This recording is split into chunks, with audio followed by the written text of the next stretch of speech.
Mahal ba ang karne? Tara, luto tayo ng menudo, pero langka. Masarap to, pare. Sibuyas muna. Kawali, lagyan ng mantika. Sarang sibuyas. Bawang. Habang ginigisa yan, hiwa tayo kamatis. Kahit malalaki, okay lang yan. Lagay. Isa lang din natin to. Pero nabibili lang ka sa palengke, yung ano na, yung hiwa-hiwa na. Pero pinili ko to para mahiwa ko siya ng cubes. Ang langka kasi, ma-fiber to, may hibla-hibla siya, na kapag naluto, para siyang karne din. Natikman ko to sa sa kansi. Gaya natin yan. Mga ayaw magbaboy, pwede to pan-diet, no? Pwede tomato sauce, pero ako mas gusto ko tomato paste. Gisa natin yung tomato paste saglit. Tubig. Yan. Pakuluin lang natin para lumambot yung langka. Konting patis. Yan, palambutin lang natin yan, pare. Patatas, pare. Siyempre, menudo yan, di ba? So ngayon, pwede kayong magbaboy. Ang bagal, ang pangit. Bagan. Lagay na natin yan. Wala nang balat-balat. Kung gusto nyo lang, green peas.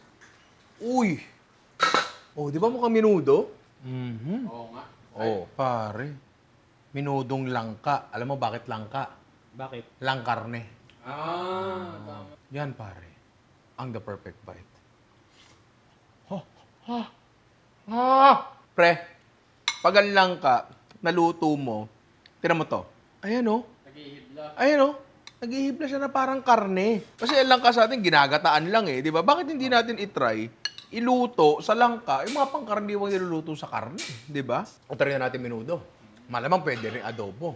Di ba? Ano pa ba pwede? Ang problema sa nilaga, baka masyadong walang lasa to. Kasi kailangan mo yung sabaw eh. Di ba? Pero legit, napakasarap nito. Napakadali lang din lutuin. Dapat itry nyo to. Alam niyo ano ba dapat itry? Ninong Rhymer Farm, meron tayong dalawang available na bago design dito, pero paubos na lang yan. Konti stocks na lang yan, so pag-agawan nyo na, di ba? Ngayon, kapag talagang wala ng stock, perfume treats muna kayo. I love you mga ina.